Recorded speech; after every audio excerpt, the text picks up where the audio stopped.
Hello everyone, welcome to my channel. This is Amisha. Welcome to global innovative classes. आज ना मेरा थोड़ा गला बैठा हुआ है, आपको पहले बता रही हूँ। तो हमने पिछले जो चैप्टर हैं, पिछले हमने वीडियो में हमने सीरीज़ शुरू की थी जिसमें हमने हाफ ईयरली का इंग्लिश का सिलेबस रिवाइज करना है। मैंने आपको फर्स्ट वीडियो प्रोवाइड कर चुकी हूँ, नहीं देखी तो पहले वो जाके देख लो। स्नैपशॉट के 3 चैप्टर्स मैंने आपको पढ़ा दिए हैं। आज हम पोम्स को कवर करेंगे। पोम्स तो जल्दी हो जाएंगे, तो फटाफट से देखते हैं, ठीक है। आपको लिटरेरी डिवाइसेस से लेके पूरी पोम की एक्सप्लेनेशन इस वीडियो में मिल जाएगी। कौन सी पोम कवर करनी है वो मैंने आपको पिछली वीडियो में बताया था, ठीक है। चलिए, सबसे पहली पोम आती है हमारे पास फोटोग्राफ। फोटोग्राफ पोम जो है ना, मतलब क्लास 11 में बड़े सारे चैप्टर मम्मियों पे लिखे हुए हैं, मदर्स पे लिखे हुए हैं, तो ये फोटोग्राफ भी मम्मी पे ही लिखा गया है।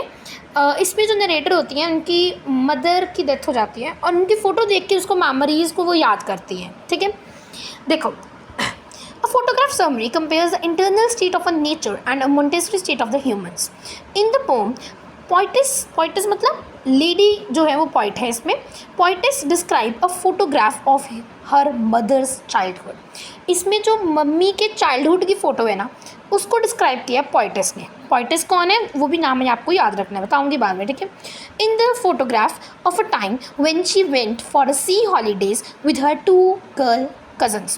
कहते हैं कि जब पॉइट की मम्मी जो है, जब वो 12 इयर्स की थी, वो अपनी 2 कज़न्स के साथ सी हॉलीडेज़ पे जाके, मतलब हॉलीडेज़ होती हैं और उस पर वो सी में जाती है। समर हॉलीडेज़ होंगी मोस्ट प्रोबेबली, तो वो सी में जाती हैं।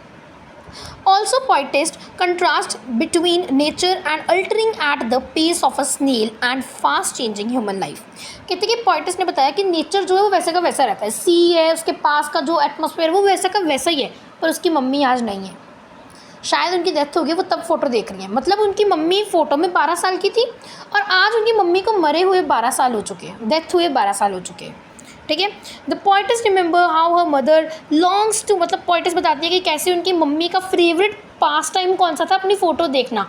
और पोइटेस का फेवरेट पास टाइम क्या है, अपनी मम्मी की हंसी देखना जब वो अपनी फ़ोटो देखती हैं। उनकी फ़ोटो में उसकी मम्मी जो है वो बिल्कुल सेंट्रल पोजीशन में है। साइड पे उनकी 2 कज़न्स हैं, एक का नाम है डॉली, दूसरे का नाम है बैटी। एक अंकल फ़ोटो खींच रहे हैं और वो डिफरेंट सा पोज बना रही हैं, वो मतलब अजीब से स्टाइल में वो ड्रेसअप हुई हैं, है ना, इस तरह से।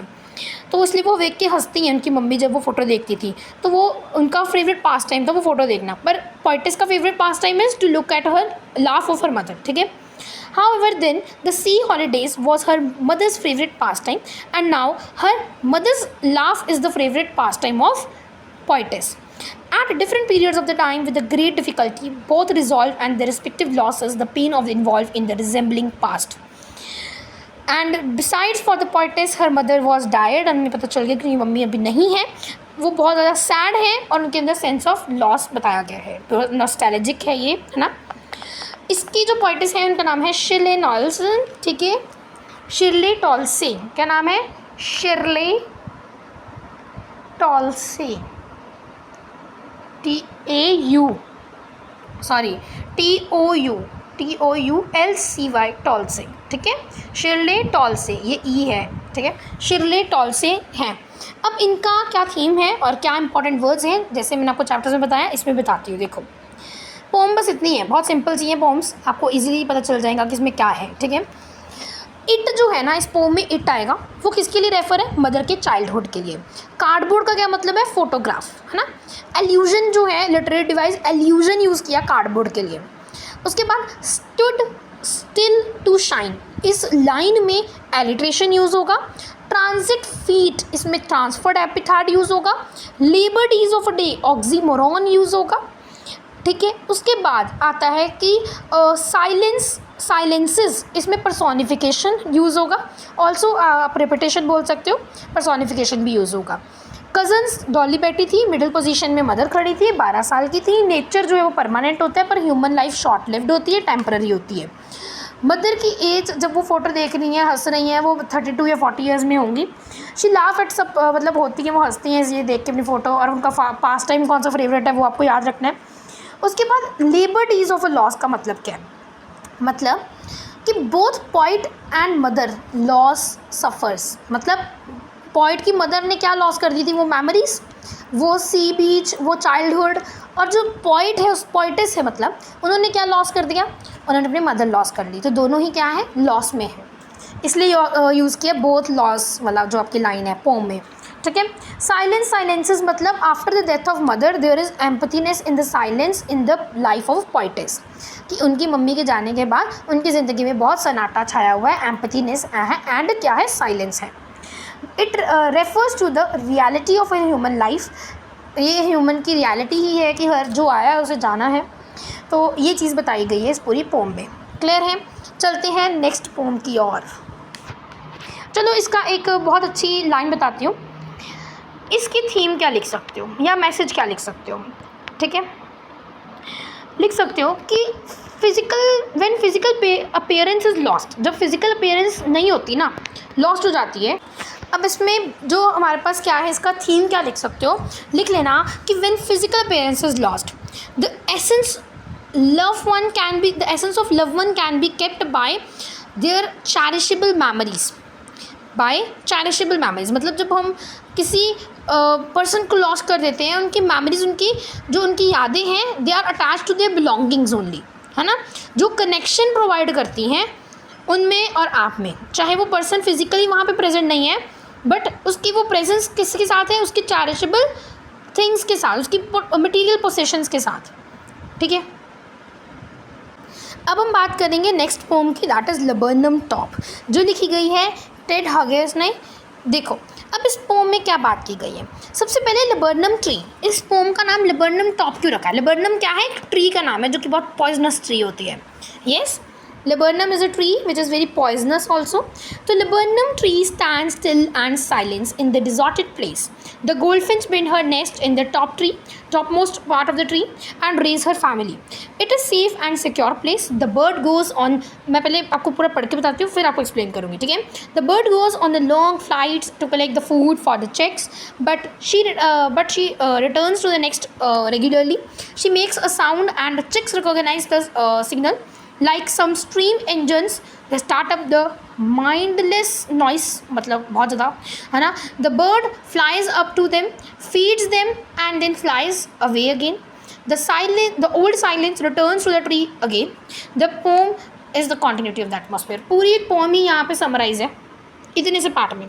देखो, लेबर्नम ट्री एक पॉइजनस ट्री होती है, और लेबर्नम ट्री में पूरी पोएम में है क्या कि लेबर्नम ट्री होती है, उस पर एक गोल्ड फिंच, एक बर्ड है जिसने अपने चिक दे रखे हैं और नेस्ट बना रखा है पेड़ के ऊपर, और पेड़ की पत्तियां जो झड़ रही हैं, एटमॉस्फेयर क्या है आपका, ऑटम सीज़न है, इसलिए पेड़ की येलो येलो पत्तियां जो है झड़ रही हैं, और जो आप पेड़ है उसके आस पास में क्या है, सीड्स हैं। अब ट्री पॉइजनस है, उसके सीड भी क्या है, पॉइजनस है। अब जो चिक है उनको बचा के रख रही है ट्री, है ना, एक तरह से। तो यही बात की गई है। उसके बाद कहते हैं कि जो गोल्ड फिंच है वो एक इंजन की तरह है, क्योंकि वो जब आती है तो उनके बच्चे क्या हैं, चिक क्या है, मशीन की तरह, मतलब मशीन की तरह, जैसे इंजन के रब करने से मशीन चलती है, उसी तरह से गोल्ड फिंच के आने के ऊपर उनके बच्चे चिल्लाने लग पड़ते हैं, क्योंकि वो खाना लाती है उनके लिए। खाना क्या है उनके लिए, एक फ्यूल की तरह है। इंजन को चलाने के लिए क्या चाहिए, फ्यूल चाहिए ना। तो ये बात की है। उसके बाद उन्होंने कहते हैं कि वो जब वो चले जाती है वापस तो फिर से वहाँ शांति हो जाती है, ये बात की है। गोल्ड फिंच क्या है, the laburnum tree get an identity because of the next on the top. ऐसे लेबर्नम ट्री क्या है, बहुत ज़्यादा पॉइजनस ट्री है, उसको एक परफेक्ट आइडेंटिटी गोल्ड फिंच ने दी है। वहाँ पे एटमॉस्फेयर थोड़ा नॉइसी बनाया, थोड़ा शोर शराबा लाया, वहाँ पे उसको अलाइव किया। नहीं तो वो क्या थी, एक ड्रेडफुल ट्री थी। ड्रेडफुल ट्री को एक अलाइवनेस प्रोवाइड की है किसने, गोल्ड फिंच ने।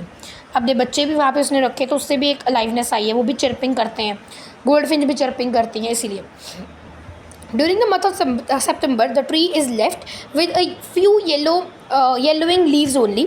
It is visited, वो यहाँ पे रेगुलरली आती है मदर गोल्ड फिंच, अपने बच्चों को देखती है और खाना देती है उनको, ठीक है, और चले जाती है, ठीक है। तो साइलेंस जो है वो जब वो जाती है तो साइलेंस हो जाती है पेड़ के ऊपर, ठीक है। उसके बाद समरी में आगे देखो और क्या है, पूरी पोम यहाँ पे स्टैंजा वाइज एक्सप्लेन है, देख लो। The laburnum tree top is silent and motionless. जो लेबर्नम ट्री टॉप है वो बहुत मोशनलेस है, बहुत शांत है। ऑन द सितंबर आफ्टरनून, सितंबर मतलब ऑटम सीजन है, ऑटम का महीना है, एंड ऑटम के महीने में क्या होता है, पतझड़, मतलब पेड़ पत्ते जो गिर रहे हैं, है ना, पेड़ नहीं गिर रहे मतलब पत्ते गिर रहे हैं, ठीक है। The golden sunlight is spread. इसके बाद क्या है, the golden sunlight is spread on it, the few leaves left on the tree and are turning yellow in the autumn. अब ये जो येलो वर्ड है ना, ये 4 चीज़ें सिग्निफाई करता है, देख लो। सबसे पहले आती है ब्यूटी, एक तो येलो कलर सुंदर लग रहा है, पत्ते हैं ना झड़ रहे हैं, येलो येलो पत्ते, थोड़ा इमेजिन करो तो आपको सुंदर भी लगेगा, है ना। तो एक तो ब्यूटी है, तो यहाँ पे बात की गई है कि actually I am having urgent piece of work, so मैंने यहाँ पे वीडियो पॉज की थी। मैं कहाँ पे थी? हाँ, हम बात कर रहे थे कि ये येलो कलर क्या सिग्निफाई कर रहा है। यस, येलो कलर आपकी ब्यूटी सिग्निफाई करते हैं, ब्यूटीफुल लगते हैं। उसके बाद दूसरा है ड्रेडफुल, मतलब कि ट्री क्या है? ड्रेडफुल, तो उसके पत्ते भी क्या है? ड्रेडफुल ही हैं। उसके बाद तीसरा है ऑटम सीज़न। येलो पत्ते कब होते हैं? ऑटम के सीज़न में झड़ते हैं ना, तो वही येलो ऑटम सीज़न सिग्निफाई करते हैं। ठीक है। उसके बाद नेक्स्ट आता है हमारे पास जो सीड्स हैं वो क्या है? पूरे पेड़ के आसपास, ये पेड़ है तो उसके आसपास क्या है? सीड्स गिरे हुए हैं। नेक्स्ट आता है but this silence is broken this arrival of the by the arrival of a small singing mother bird goldfinch. ये मैंने आपको बता दिया। She has return to the meat and feed the chicks. वो अपने चिक्स को फीड करने के लिए आती हैं। It makes a jerky chirping sound from the branch and. वो ब्रांच के एंड पे आती हैं, अपने नेस्ट पे आती हैं और वहाँ पे चिर्पिंग साउंड करती हैं। उसके बाद the arrival create a sudden noise, जो है वो शुरू हो जाती है आनी। जो लिटिल यंग वंस हैं वो भी एक अवेकन हो जाते हैं एकदम से, खाना देख के, मशीन जो है वो अपना फ्यूल देख के बिल्कुल चालू हो जाती है उस तरह से। The little bird has a smooth and shiny body and as that of lizard. ये थोड़ा सा गड़बड़िया लगता है। तो little bird has a smooth and shining body as that of lizard. इसमें बात लीजर्ड की क्या की गई है? जैसे लीजर्ड बिल्कुल एकदम मतलब एकदम से ऐसे आती है, जैसे लीजर्ड है ना, यहाँ आपकी वॉल है तो लीजर्ड एकदम से फुस ऐसे करके भाग जाती है। उसी तरह से इसमें बात की गई है गोल्डफिंच की, बच्चों की। वो एकदम से मदर आती है तो वो शुरू हो जाते हैं, चालू हो जाते हैं एकदम से, है ना, तो एकदम मतलब अवेकंड हो जाते हैं। She is extremely watchful and Swift. वो बहुत ज़्यादा क्या हो जाते हैं? वॉचफुल होते हैं, स्विफ्ट हो जाते हैं। ठीक है। The bird enters the thick branch thick पे उसका नेस्ट होगा तो वहाँ पे वो आती है। लाइव लाइक नॉइजी मशीन और इंजन्स, वो शुरू हो जाते हैं। देन वो आवाज़ें आती हैं, चर्पिंग साउंड आती हैं जो एक्साइटमेंट देती हैं और वो ड्रेडफुल ट्री को अवेकन करती हैं, उसकी अलाइव करती हैं। ठीक है। They flap the wings put on the confusing noises. वो अलग अलग आवाज़ें बनाते हैं, कभी चर्पिंग साउंड है, कभी पंख ला रहे हैं, उनकी आवाज़ें आ रही हैं। ठीक है। उसके बाद आता है उसके बाद नेक्स्ट हमारे पास आता है कि it is the mother bird who creates all such noises to the high pitch. ये उनकी मम्मी ज़्यादा आवाज़ें निकालती हैं। They having feed her chicks she flies out the next in branch. वो फिर बाद में अपने बच्चों को फीड करती हैं और चली जाती हैं और खाना ढूंढने के लिए। अपने बच्चों को अपना चेहरा दिखा के जाती हैं। ठीक है। और वो बच्चे उसके बाद सो जाते हैं और बिल्कुल नॉइस नहीं आती, बिल्कुल वहाँ पर आवाज़ आना बंद हो जाती है। The purpose of her visit is fulfilled. जब उसका पर्पज़ वहाँ आने का ख़त्म हो जाता है, फीड कर दिया है, उसके बाद वो क्या करती हैं? Fly high in the haven, मतलब स्काई में वो चले जाती हैं। स्काई में इन्फिनिटी का मतलब क्या है? इसमें वर्ड यूज़ किया स्काई के लिए, इन्फिनिटी। फ्लाइट या फिर आपका इधर बोला गया है I think launch towards infinity, ऐसे लिखा गया आपकी बुक में। तो लॉन्च टूवर्ड्स इन्फिनिटी मतलब स्काई की तरफ उड़ जाती हैं वो। ठीक है। Silence as usual returns in little tree again. तो वो उस पेड़ पे फिर साइलेंस आ जाती है जब तक वो गोल्डफिंच नहीं आती, क्योंकि वहीं ज़्यादा आवाज़ें निकालती हैं। उसके बाद ये लिटरेरी डिवाइसेस ठीक है, बट मैं आपको और बता रही हूँ, वो सुन लो। ठीक है। लिबर्नम ट्री में सबसे पहला क्या है? इसमें आपका जो बोला गया है, आपका थीम क्या है? Theme is the repaying relation between two क्या है? एक तो लिबर्नम ट्री है, दूसरा आपका गोल्डफिंच है। गोल्डफिंच के जो है वो ट्री को लाइवनेस प्रोवाइड कर रही है, ड्रेडफुल ट्री को, जबकि जो एक ट्री है वो उसके बच्चों को सेफ रख रही है, क्योंकि इसका सीड्स जो है वो पॉइजनस है।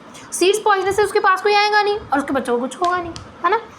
उसके बाद आता है the independence of life and cycle nature of existence. तो इंडिपेंडेंस लाइफ साइकिल बताया कि जो हमारा नेचर है उसका इंडिपेंडेंस लाइफ साइकिल क्या है, वो भी एक थीम है इसकी। ठीक है। उसके बाद next important is yellow sign क्या सिग्निफाई करते हैं? मैंने आपको already explain it to you, है ना। सितंबर सनलाइट ऑटम बताता है। सीड्स फॉलन मतलब जो सीड्स जो गिर रहे हैं उसको बोला गया है। इंजन क्या बता रहा है, मशीन क्या बता रहा है, फ्यूल क्या बता रहे हैं। ठीक है। स्ट्रीक एज लीजर मतलब बहुत क्विक है, अलर्ट है ना। उसके बाद टुवर्ड्स इन्फिनिटी मतलब स्काई, मैंने हर चीज़ एक्सप्लेन की है आपको। उसके बाद हमारे पास वर्ड जो इंपॉर्टेंट है वो क्या आते हैं? Tremble, chirping, launch, departure, thrilling, twitching, chirping, है ना। एरिक का मतलब क्या होता है? अगर आप बुक पढ़ोगे तो उसमें वर्ड है एरिक के ऐसे कुछ लिखा हुआ है इसमें लास्ट में। वो क्यों लिखा हुआ है? हॉन्टिंग स्टिलनेस के लिए। ठीक है। उसके बाद हमारे पास आते हैं के लिटरेरी डिवाइसेस, पोइटिक डिवाइसेस। सितंबर सनलाइट, एलिट्रेशन। लीजर्ड वाली लाइन के लिए क्या है, सिमिली, क्योंकि उसको लीजर को कंपेयर किया ना, सिमिली। उसके बाद बैरल फॉल आइडेंटिटी, है ना, ठीक है। उसके बाद बॉन्ड फेस आइडेंटिटी, जो आपका यहाँ पे लाइन यूज़ की गई थी ना मास्क वाली, ये वाली, इसके लिए आप कौन सा यूज़ करोगे, एपिथेट यूज़ करोगे। क्या यूज़ करोगे, एपिथेट। एपिथेट यहाँ पे कम है इसलिए मैं ये नहीं यूज़ करूँगी, एपिथेट करोगे, ठीक है। ट्री ट्रैम्बल के लिए एलिट्रेशन। उसके बाद ट्रैम्बल थ्रिलिंग मतलब personification, trembling thrilling personification. Towards infinity या फिर इंजन वाला जो है उसके लिए मेटाफर, टुवर्ड्स इन्फिनिटी इंजन वाले के लिए metaphor. Trembling thrilling personification, tremble tree alliteration, barrel fall identity मतलब एपिथेट, लीजर्ड मतलब सिमिली, सिमिली यूज़ किया लीजर्ड के लिए, एंड सितंबर सनलाइट के लिए एलिट्रेशन यूज़ किया। Got my point. अब नेक्स्ट पोम पे चलते हैं, that is voice of rain. Next last poem आज की जो है वो देखते हैं। तो देखिए, द वॉइस ऑफ रेन, जो वॉइस ऑफ रेन है बहुत अच्छी पोम है। वॉइस ऑफ रेन में पॉइंट जो है वो बात करते हैं बारिश के साथ, उन पॉइंट की और बारिश की कन्वर्सेशन है इसमें, ठीक है। इसमें जो शुरू में लाइंस हैं वो आपकी लिखी हुई हैं कि वे यहाँ पे देखो, मैं समरी पढ़ रही हूँ।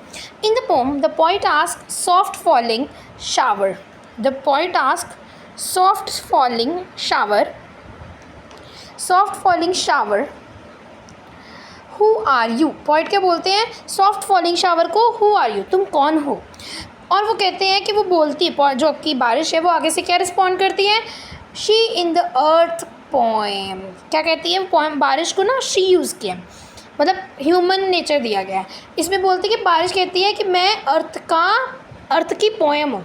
जैसे पोएम ह्यूमैनिटी को इमर्ज करती हैं, मैं भी अर्थ में आकर ऐसे कुछ जो है उसकी पोएम हूँ, ठीक है, उसको ह्यूमैनिटी को राइज करती हूँ। It is unexpected for rain to respond to poet. कहते कि ऐसा होता नहीं सकता कि बारिश रिस्पॉन्ड करे पॉइंट को। The rain reminded the poet that she cannot be touched since she rise to the sky as in the form of water vapors and from the bottomless sea। वो कहती है poet को, बारिश कहती है कि मेरा जो ओरिजिन है वो स्टार्ट ही कहाँ से होता है, अर्थ से। मैं बॉटमलेस सी से स्टार्ट होती, मुझे कोई टच नहीं कर सकता, मैं फॉर्म ऑफ वाटर वेपर से मर्ज होती हूँ और फिर से घूम फिर के साइकिल कंप्लीट करके इसी अर्थ के ऊपर आ जाती हूँ, अपनी जहाँ ओरिजिन से इमर्ज होती हूँ। I come back to that same origin again, ठीक है। उसके बाद बात की जाती है, it changes shape but remain the same. मतलब कि जो कंडेंसेशन होती है, वाटर वेपर्स बनते हैं, देन आपका सारा कुछ होता है और वो वापस आ जाती है। अब रेन क्या फंक्शंस प्रोवाइड करती है, क्या क्या चीज़ें अच्छी करती हैं अर्थ पे आके, तो वो क्या करती है, जर्मिनेशन हेल्प करती है, सीड्स को जर्मिनेट करती है, प्योरीफाई करती हैं लेयर ऑफ अर्थ को, है ना।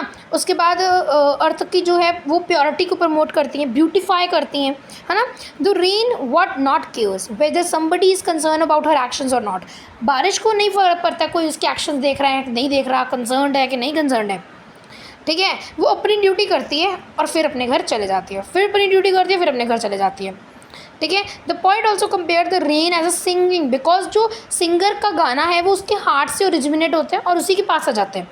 उसी तरह से बारिश है वो अपने अर्थ के ओरिजिन से ओरिजिनेट हुई है, फिर वहीं पे आ जाती है। और वो अर्थ को जो बारिश कहती है, वो मैं अपनी अर्थ को, मैं जहाँ से ओरिजिनेट होती हूँ, मैं उसको उसकी ज़िंदगी भी दे रही हूँ। अगर बारिश नहीं होगी तो जो सीड्स हैं वो जर्मिनेट नहीं होंगे, खाना नहीं खाएंगे, है ना। तो ये सारा जो साइकिल बारिश से ही जो है वो फॉलो हो रहा है। वो कहती है कि अगर मैं यहाँ पे आ रही हूँ तो यहाँ पे मेरा आने का फ़ायदा भी है क्योंकि मैं बहुत सारे फंक्शंस भी करती हूँ। यस, वॉइस ऑफ रेन में ये सारी चीज़ें बात की गई हैं। कुछ इंपॉर्टेंट वर्ड्स हैं जैसे इम्पेलेबल मतलब फॉर्म ऑफ वाटर वेपर्स जो कि टच नहीं हो सकते, ठीक है। और उसके बाद आता है लेव, लेव मतलब वॉश। लेव कैसे लिखना है, लेव ऐसे है बच्चा, बुक में लिखा है, लेव मतलब वॉश। एटॉमीज, एटॉमीज मतलब टाइनी पार्टिकल्स, एटम्स होते हैं ना टाइनी पार्टिकल्स, एटॉमीज इसमें पोएम में यूज़ किया वर्ड, ये इसलिए यूज़ किया गया है। लेटेंट मतलब छुपा हुआ, हाइडन। डिसेंडेंट मतलब फॉल, गिरना। हेवन मतलब स्काई, स्काई के लिए हेवन यूज़ किया है इसमें। वैग्यूली फॉर्म मतलब क्लाउड फॉर्म, क्लाउड फॉर्म में आती है, कंडेंसेशन होती है, ये सब चीज़ें। सॉफ्ट फॉलिंग मतलब लाइट रेन को बोला गया है, ठीक है। और वेंस मतलब वॉश ऑफ। पर्सोनिफिकेशन यूज़ हुआ है क्योंकि आई यूज़ की है और वॉइस ऑफ रेन यूज़ किया है। मेटाफर यूज़ हुआ है क्योंकि रेन और स्काई के लिए। विजुअल इमेजरी है, जब हम पोएम पढ़ रहे हैं तो हमें इमेजिन हो रहा है आमने सामने कि क्या चीज़ें हो रही हैं। हाइपरबोल है बिकॉज पोमलेस सी बोला गया है ना। उसके बाद एपोस्ट्रोफी है, ठीक है, जब talking about the absent audience जब हम करते हैं तो एपोस्ट्रोफी यूज़ होता है, ठीक है। हाइपरबोल भी यूज़ हुआ, एपोस्ट्रोफी भी यूज़ हुआ, एजोनेंस भी यूज़ हुआ। एजोनेंस में वोवल साउंड रिपीट होती है, जैसे सॉफ्ट फॉलिंग, वेंस, वैंग्यूली, इस तरह से ई रिपीट हो रहा है, तो आपका एजोनेंस भी यूज़ हुआ है।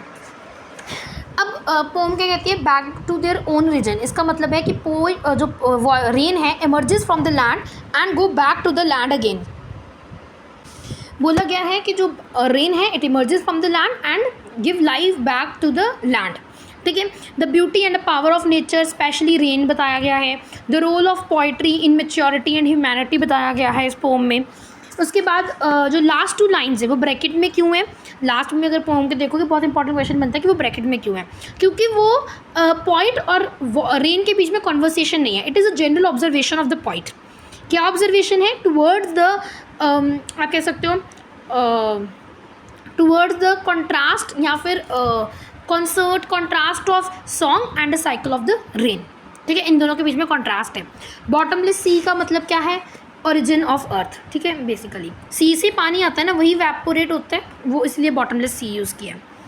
फिर उसके बाद आता है आपके पास मेन फंक्शंस क्या करती हैं, wash dusty layers of earth, wash जो है डस्टी लेयर्स। उसके बाद क्या करती हैं, provide water to drought prone areas, help seeds to germinate, ठीक है, वाटर साइकिल को कंप्लीट करती हैं, ब्यूटीफाई करती हैं अर्थ को, ये सब फंक्शंस होते हैं।